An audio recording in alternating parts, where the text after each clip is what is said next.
Assalamu alaikum, dear students. My name is Dr. Farhan from Chanka Medical College, Larkana. I'm also a founder of Gateway Testing Service. देखें हमारी एक testing service है जिसमें हम बहुत से ऑनलाइन टेस्ट रखते हैं, फिज़िकल टेस्ट भी करवाते हैं और एक बहुत अच्छा प्लेटफॉर्म है स्टूडेंट्स के लिए जो एमडी केट की प्रिपरेशन करते हैं। हम भी इसी फेज़ से गुज़रे हैं, तो इसलिए हमने सोचा एक प्लेटफॉर्म बनाया जाए जिसमें बच्चों की बहुत सारी हेल्प हो जाए। और बहुत सारे बच्चे जो सिंध टेक्स्ट बुक पढ़ने में जिनको कन्फ्यूजन थी, उन्होंने मैसेजेस किए कि सर हमारे कॉन्सेप्ट्स क्लियर नहीं हो रहे हैं। एक बात ये, दूसरी बात ये कि सर हमें कौन-कौन सी लाइन्स बुक की पढ़नी चाहिए, कौन से टॉपिक इम्पोर्टेंट है और उन टॉपिक में से कौन-सी पॉइंट ऐसी है जिसे हम कह सकते हैं कि ये की पॉइंट है, ये एमसीक्यूज़ में आ सकती है। इस हवाले से हमने एक यूट्यूब चैनल बनाया है और उसी पे हमने एक लेक्चर्स भी अपलोड करने हैं। इंशाल्लाह हमारा सारा एमडीकेट का कोर्स इसमें कंप्लीट हो जाएगा और हमने इम्पोर्टेंट चैप्टर्स मेंशन किए हैं। उसमें सबसे पहले जो चैप्टर आता है वो बायोलॉजी का चैप्टर है, बायोलॉजिकल मॉलिक्यूल्स। अब ये जो चैप्टर है बायोलॉजिकल मॉलिक्यूल्स, इसमें जो है हमने पहले ही एक इम्पॉर्टेंट की पॉइंट्स या इम्पॉर्टेंट टॉपिक्स हमने मेंशन किए हैं कि ये टॉपिक्स आपने अगर बायोमॉलिक्यूल चैप्टर आप पढ़ रहे हैं तो ये टॉपिक्स एनी हाउ आपके क्लियर हों, इसमें से ही आपके एमसीक्यूज जो होते हैं एमडीकेट में पिकअप होते हैं। और इसमें मैंने इनको बहुत हाईलाइट किया है, डार्क किया है, क्योंकि ये बहुत इम्पॉर्टेंट है। इन्हीं में से एमसीक्यूज मोस्टली पिकअप होते हैं। और दूसरा है आपका एक केमिकल कंपोजिशन ऑफ सेल और ये भी साइंसाइज एंड ब्रेकडाउन ऑफ मैक्रोमॉलिक्यूल, ये भी इम्पॉर्टेंट है। बाकी biochemistry, fundamental types of biomolecules और ये जो चैप्टर है इनमें बच्चों को पढ़ने में थोड़ी तकलीफ होती है क्योंकि इनके कॉन्सेप्ट क्लियर नहीं होते, इसलिए ये हमने चैप्टर मेंशन किया। तो सबसे पहले आपको पता होना चाहिए कि ये बायोमॉलिक्यूल्स जो हैं ये हैं क्या, इसकी प्रॉपर डेफिनेशन क्या है। हम कहते हैं bio means life, logy means study, molecules आपको पता है मॉलिक्यूल्स क्या होते हैं कि जब दो एटम्स आपस में मिलते हैं तो क्या बनता है, आपका एक मॉलिक्यूल बनता है। ठीक है। अब जैसे फॉर एग्जांपल आपका वाटर है H2O। अब ये H2O किससे बनता है, आपके हाइड्रोजन और ऑक्सीजन एटम से जब ये आपस में मिलते हैं तो एक मॉलिक्यूल बनता है जिसे हम कहते हैं H2O। तो बायोलॉजिकल मॉलिक्यूल्स क्या हैं, वो मॉलिक्यूल्स जो हमारे बॉडी में मौजूद हों उनको हम कहते हैं बायोलॉजिकल मॉलिक्यूल्स और इसकी स्टडी को कहते हैं हम बायोकेमिस्ट्री। अब बायोकेमिस्ट्री क्या है, बायोकेमिस्ट्री हम कहते हैं ये आपके बुक की लाइन है कि ये ब्रांच है बायोलॉजी की जो एक्सप्लेन करती है बायोकेमिकल बेसिस ऑफ लाइफ। मतलब जो हमारे बॉडी में केमिकल्स हैं, मॉलिक्यूल्स हैं, उनकी स्टडी को हम कहते हैं बायोकेमिस्ट्री। ठीक है। अब बायोकेमिस्ट्री की इम्पोर्टेंस क्या है, बायोकेमिस्ट्री क्या है, मतलब वो हम बायोकेमिस्ट्री पढ़ते क्यों हैं। तो बुक अकॉर्डिंग टू बुक इसने दो चीज़ें लिखी है। एक ये है कि it provides information about all process carried out in living organism from construction of body structure to the flow of information from the nucleus. अब इसका क्या मतलब है, इसका ये मतलब है कि हमारे बॉडी में जो सेल्स मौजूद हैं उन सेल्स में जितनी भी इंफॉर्मेशन या जो भी सेल की स्ट्रक्चर है वो हमें बायोकेमिस्ट्री के थ्रू ही पता चलता है। वो कैसे, बायोकेमिस्ट्री तो मैंने बताया ना कि ये स्टडी है बायोकेमिकल की, मतलब जो मॉलिक्यूल्स एटम्स ये है इनके बारे में हमें बायोकेमिस्ट्री बताती है।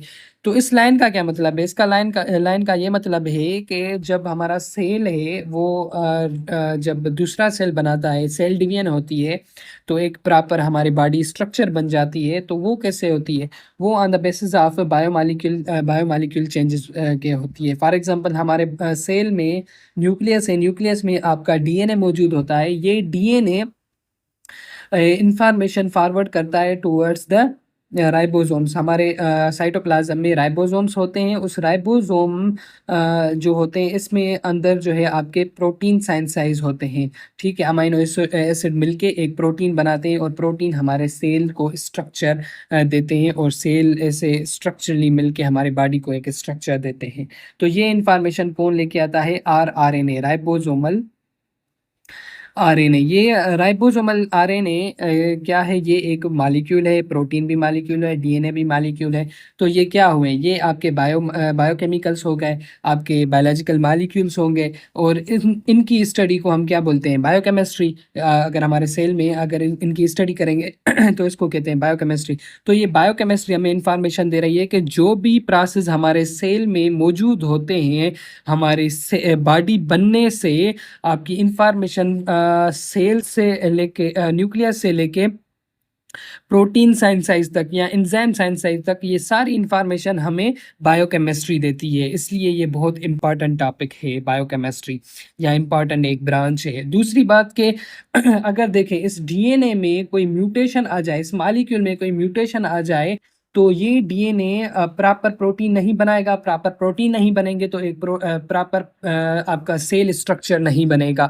इसका मतलब कि ये हमें बायोकेमिस्ट्री जो है हमें डिजीज़ के बारे में भी बताती है कि फॉर एग्जांपल इस डीएनए में म्यूटेशन हो जाती है तो हमें कौन कौन सी बीमारियां हो सकती है, सिकल सेल एनीमिया हो गई, डाउन सिंड्रोम हो गया, ये सारी डिजीज़ जो है वो भी हमें किससे पता चलता है, बायोकेमिस्ट्री से पता चलता है। Therefore these two important points जो हमारे बुक्स में टेक्स्ट बुक में लिखी पड़ी होती हैं, बच्चों को समझ में नहीं आती, तो ये पूरा उसका कॉन्सेप्ट। उसके बाद जो है इस इन्हीं लाइन्स के नीचे ये एक इम्पॉर्टेंट नोट है, ये लाइन्स है, ये आपको समझना बहुत इम्पॉर्टेंट है।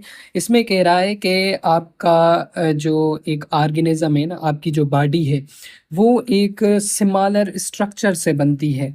लाइक एक ऑर्गेनिज्म है, ऑर्गेनिज्म हम क्या बोलते हैं, जिसमें लाइफ हो, उसे हम ऑर्गेनिज्म कहते हैं। तो ये जो ऑर्गेनिज्म है ये टिश्यूज़ मिलके आपका ऑर्गेनिज्म बनाते हैं, ठीक है। और ये जो टिश्यूज़ है ये सेल्स से मिलके बनते हैं, और जो सेल्स हैं वो हमारे मॉलिक्यूल से बनते हैं। इसका ये मतलब हुआ कि जब मॉलिक्यूल्स मिलते हैं तो आपका सेल बनता है, सेल के बाद टिश्यूज़ बनते हैं, टिश्यूज़ के बाद जो है आपका एक ऑर्गेनिज्म बन जाता है। ये एक पूरी फाउंडेशन बता रहा है कि कैसे हमारी बॉडी बनती है, from smaller structures to the larger structures, ठीक है। और ये इधर क्यों मेंशन कर रहा है, ये बताने की कोशिश कर रहा है कि it means fundamentally living organisms are made up of chemicals. मतलब जो हम लिविंग ऑर्गेनिजम्स हैं, हमारी जो बॉडी है वो किससे बनी हुई है, वो केमिकल से बनी हुई है। ये आप याद कर लें कि कौन कौन सी चीज़ें कैसे मिलके क्या बना रही हैं, इससे एमसीक्यूज आता है। ये आपके जो सिंध का ओल्ड टेक्स्ट बुक है उसमें एक पूरा ग्राफ दिया हुआ है, वहाँ से आप ये कोशिश करना कि पढ़ लेना, क्योंकि इससे भी एमसीक्यूज पिकअप होते हैं।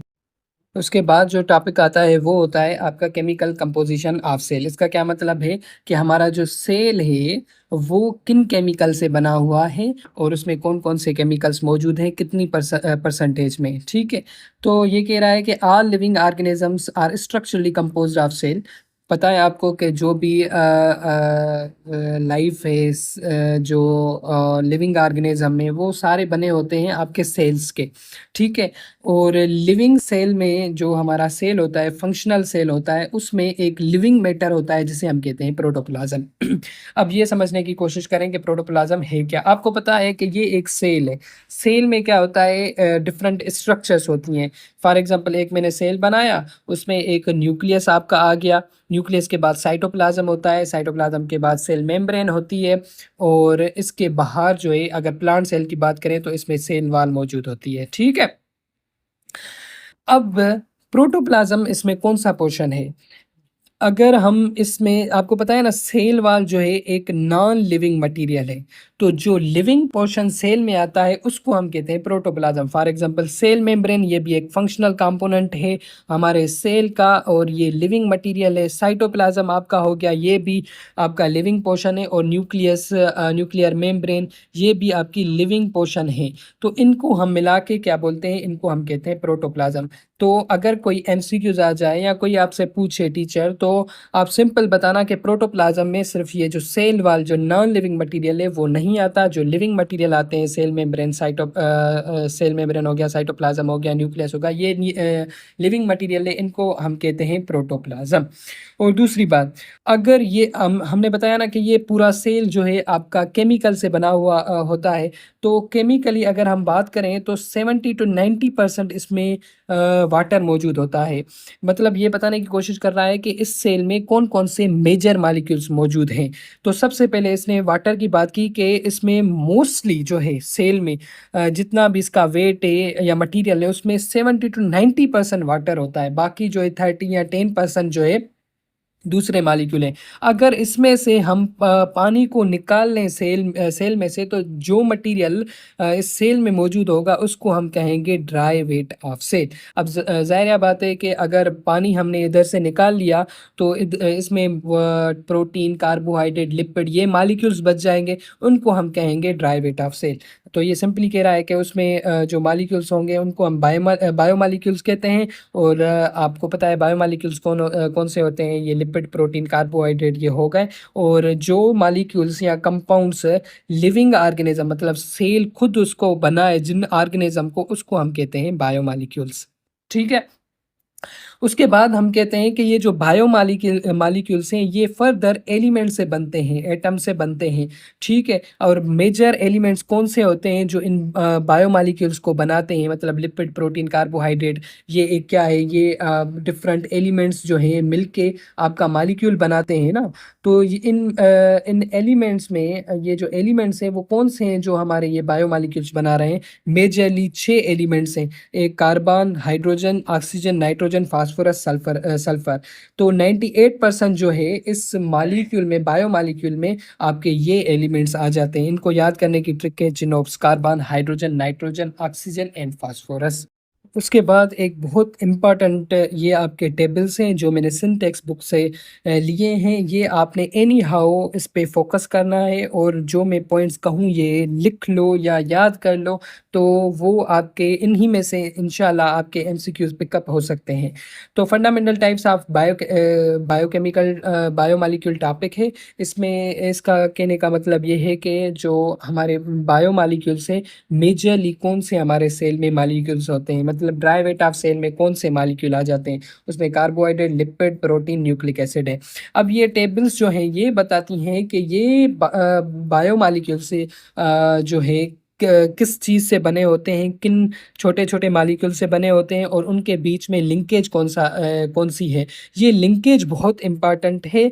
और ये इसके मोनोमर्स भी हैं, ये आप लाजमी याद कर लें। पहले आप ये समझें कि पॉलीमर क्या होता है और मोनोमर क्या होता है। हम पॉलीमर जो है वो कहते हैं कि एक बड़ा मालिक्यूल होता है जो मोनोमर से बनता है। मोनोमर छोटे मालिक्यूल्स होते हैं, छोटे ऑर्गेनिक मालिक्यूल्स होते हैं जो मिलके एक बड़ा पॉलीमर मालिक्यूल बनाते हैं, जैसे carbohydrate, lipid, protein. For example मैं कहता हूँ प्रोटीन जो है एक बड़ा मालिक्यूल है, पॉलीमर है। ये बनता है आपका अमाइनो एसिड से। जब अमाइनो एसिड्स आपस में मिलते हैं, छोटे छोटे ये मालिक्यूल्स आपस में मिलते हैं, या कहूँ कि मोनोमर्स आपस में मिल रहे हैं, तो प्रोटीन बन रहा है। अमाइनो एसिड मिलके आपके जो है प्रोटीन बनाते हैं। तो अब अगर कार्बोहाइड्रेट की बात करूं तो कार्बोहाइड्रेट एक बड़ा मॉलिक्यूल है, और इसमें छोटे छोटे मॉलिक्यूल्स आ जाते हैं आपके मोनोसेक्राइड्स। जब मोनोसेक्राइड्स आपस में मिलते हैं तभी कार्बोहाइड्रेट बनता है। और मोनोसेक्राइड्स आपस में जिस बांड के थ्रू मिलते हैं, ये जो बांड है, इस बांड को हम कहते हैं ग्लाइकोसाइडिक बांड, ग्लाइकोसाइड लिंकेज। ये आगे जाके मैं आपको बताऊंगा कि कैसे लिंकेज बनती है जब हम कार्बोहाइड्रेट पढ़ेंगे। तो उसके बाद है आपका टॉपिक, वो है प्रोटीन। प्रोटीन क्या है, जब छोटे अमाइनो एसिड मतलब मोनोमर्स आपस में मिलते हैं तो प्रोटीन बनता है, और उसमें लिंकेज जो होती है वो पेप्टाइड लिंकेज है। उसके बाद है लिपिड। लिपिड में फर्दर जो है मॉलिक्यूल्स आते हैं, टाइप्स ऑफ मॉलिक्यूल्स आते हैं, या के लूँ के टाइप्स ऑफ पॉलीमर्स आते हैं। वो है आपके fats and oils, phospholipids, terpenoids. ठीक है। ये आपको पता है सेल मेम्ब्रेन में भी फास्फोलिपिड जो है सेल मेम्ब्रेन में होती है, बेसिक स्ट्रक्चर बनाती है सेल मेम्ब्रेन की। तो फैट्स एंड ऑयल्स जो हैं ये आपके जिन मोनोमर से बनते हैं वो है आपका एक ग्लाइसरोल और आपका फैटी एसिड, ठीक है। और phospholipid, glycerol, fatty acid, phosphate, choline, ये चारों मोनोमर्स आपस में मिलते हैं तो एक फास्फोलिपिड। ये याद कर लें क्योंकि ये एमसीक्यूज में मोस्टली आता है, ठीक है। और टर्पिनॉइड्स, आइसोप्रिनॉइड्स मिलके आपका एक बड़ा मॉलिक्यूल बनाते हैं लिपिड का, जिसे हम कहते हैं टर्पिनॉइड्स। और इनमें लिंकेज फैट्स एंड ऑयल्स में जो लिंकेज होता है वो ईस्टर लिंकेज होता है, फास्फोलिपिड में ईस्टर एंड कार्बन कार्बन होता है, और टर्पिनॉइड्स में कार्बन कार्बन लिंकेज होता है। ये एमसीक्यूज शायद हमने दिया भी था, ये आता भी है। और दूसरा है न्यूक्लिक एसिड। न्यूक्लिक एसिड में डीएनए, आरएनए आपके आ गए, और इसमें जो सब यूनिट्स हैं deoxy ribo nucleic acid and ribo nucleotide, sorry, deoxy ribo nucleotide और राइबो न्यूक्लियोटाइड आपस में मिलकर डीएनए एंड आरएनए बनाते हैं। इनमें लिंकेज जो होती है, बॉन्ड जो होती है वो होती है फास्फोईस्टर लिंकेज। दूसरा है आपका कॉन्जुगेटेड मॉलिक्यूल्स। ये भी एक अलग टॉपिक है कि कॉन्जुगेटेड मॉलिक्यूल्स क्या हैं। कॉन्जुगेटेड मॉलिक्यूल सिंपली हम कहते हैं कि आपके जब ये आपके ये बायोमॉलिक्यूल्स हैं, ये जो पॉलीमर्स है, जब दो पॉलीमर्स आपस में मिलते हैं तो एक मॉलिक्यूल बनता है जिसे हम कहते हैं कॉन्जुगेटेड मॉलिक्यूल्स, ठीक है। अब फॉर एग्जांपल प्रोटीन है और आपका लिपिड है, ये अगर आपस में मिलते हैं तो एक कॉन्जुगेटेड मॉलिक्यूल बनता है जिसे हम कहते हैं लाइपोप्रोटीन, ठीक है।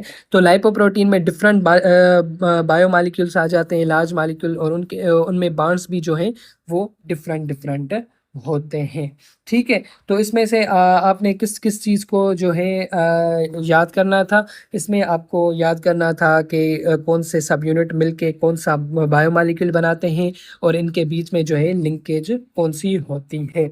और दूसरा जो हमारा इम्पॉर्टेंट टॉपिक है वो है आपका ये टेबल, आपकी ये टेबल है कि हमारा जो सेल है उसमें मॉलिक्यूल्स मौजूद होते हैं, तो कितनी परसेंटेज में कितने मॉलिक्यूल्स मौजूद होते हैं। अगर हम सेल की बात करें कि सेल में मैंने बताया कि इसमें वाटर मोस्टली सबसे ज़्यादा जो होता है वो वाटर होता है, 70 to 90%। इधर लिखा हुआ है कि वाटर जो है 70% to 90% होता है।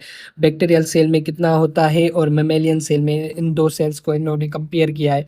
तो वाटर में 70%, सॉरी, सेल में जो है 70% जो मॉलिक्यूल होता है वो होता है वाटर होता है। उसके बाद प्रोटीन आता है, 15% प्रोटीन आता है बैक्टीरियल सेल में, और मेलियन सेल में 18%। फॉर एग्जांपल अगर इस सेल में से, ये जो सेल है इसमें हम कहते हैं कि 70% जो है इसमें ये जो सेल बना हुआ है वो वाटर का बना हुआ है, ठीक है।